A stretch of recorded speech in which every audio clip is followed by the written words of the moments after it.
Mecca of Meat. Chapter 50, The Waiver of Dignity. Inside, the iron gizzard smelled like hickory smoke, sawdust, and the collective cholesterol of 3 generations. The lighting was provided by beer signs and the sheer willpower of the fry cook. A massive man with a beard that could hide a small family greeted them at the counter. Waivers, the man grunted, sliding 3 pieces of yellowed paper across the grease-slicked wood. Waivers for what? Adam asked, reaching for a pen. Section A. We are not responsible for spontaneous meat-related hallucinations. Section B. We don't have a defibrillator on site, but there's a guy named Hank in the back who knows CPR. Section C. If you can't finish the Leviathan, your photo goes on the wall of shame in the bathroom. Jeff signed his name with a flourish. Russell signed with a fake name. Adam signed with a trembling hand. I want the Leviathan, Jeff announced. The man looked at Jeff's large frame structure and nodded. 64 ounces of prime rib, served on a literal iron skillet. You finish it in an hour. It's free. You don't. You pay $100 and wear the I'm a little teapot hat for the rest of your stay. Russell leaned in. Do you have anything literate, like a salad with a side of Tolstoy? The man stared at him. We have a bowl of pickles and a copy of the 1990 for Yellow Pages. Pick one. Chapter 51, The Girl's Gambit. While the men were risking their cardiovascular health in New Jersey, Audrey and Jennifer were enjoying the rare silence of the apartment building. They had decided on a detox night, which primarily involved face masks, expensive wine, and a complete ban on the words remote, meat, and Navajo. You think they're okay?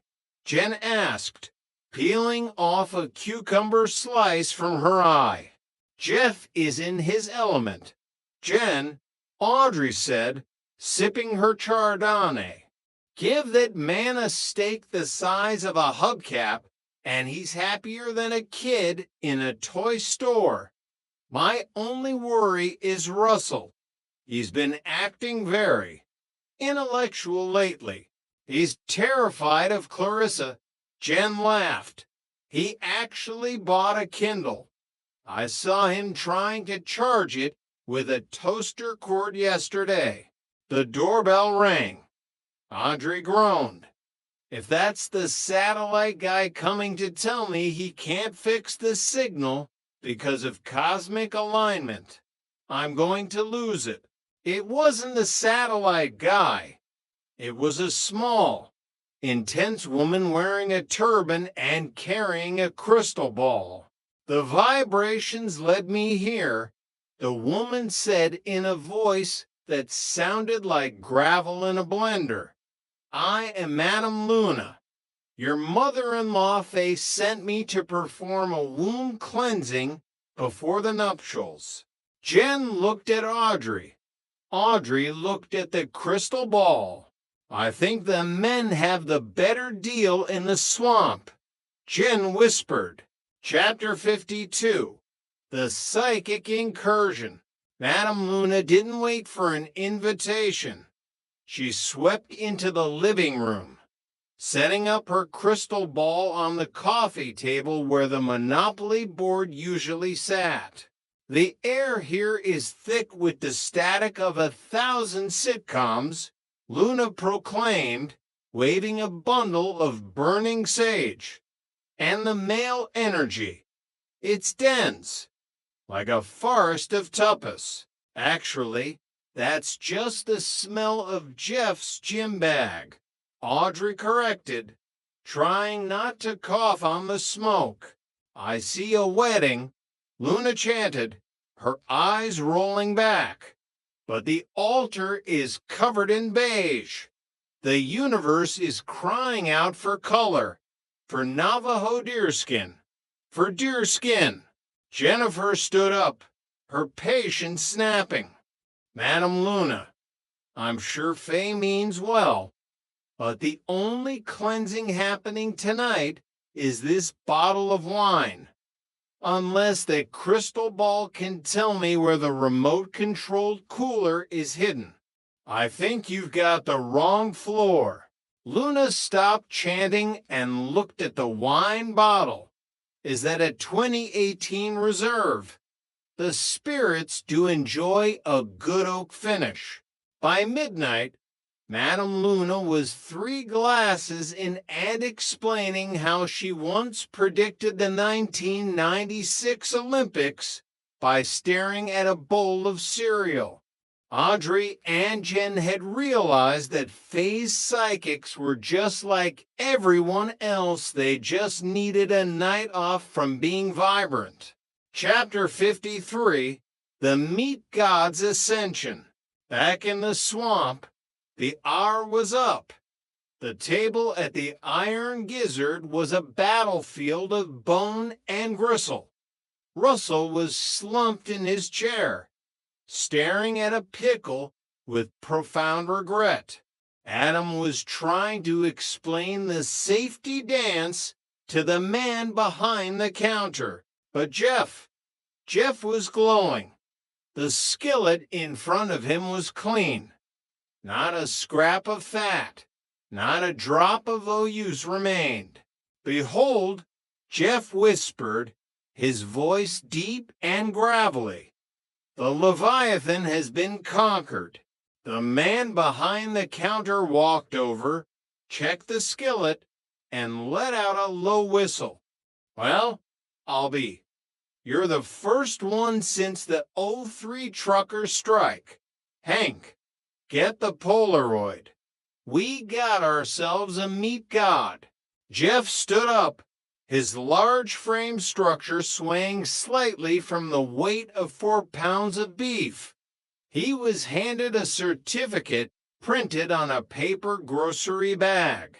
I feel powerful, Jeff said. I feel like I could climb the Empire State Building and fight the satellite dish with my bare hands.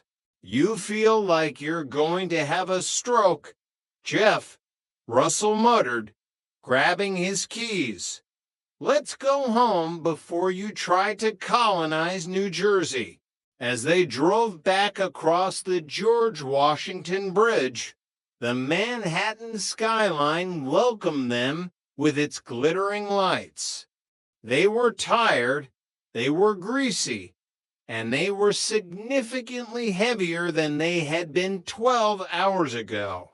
Jeff looked out at the city, the meat god certificate clutched in his hand. He thought of Audrey, of the happy scale, and of the remote waiting for him on the nightstand. The rules of engagement were simple. Life was a game of wins and losses, but as long as you finished the steak, you were always the champion. The end.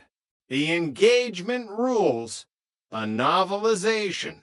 Chapter 1, The Hippie and the High-Rise. The morning light in New York City was never quite pure. It was filtered through a hazy cocktail of smog, steam from the vents, and the looming shadows of towering steel. Inside the apartment of Jeff and Audrey Bingham, the atmosphere was equally dense, though mostly with the scent of dark roast coffee and a decade of comfortable cynicism. Jeff Bingham sat on his throne-a-leather armchair that had conformed to the specific topography of his body over 13 years of marriage.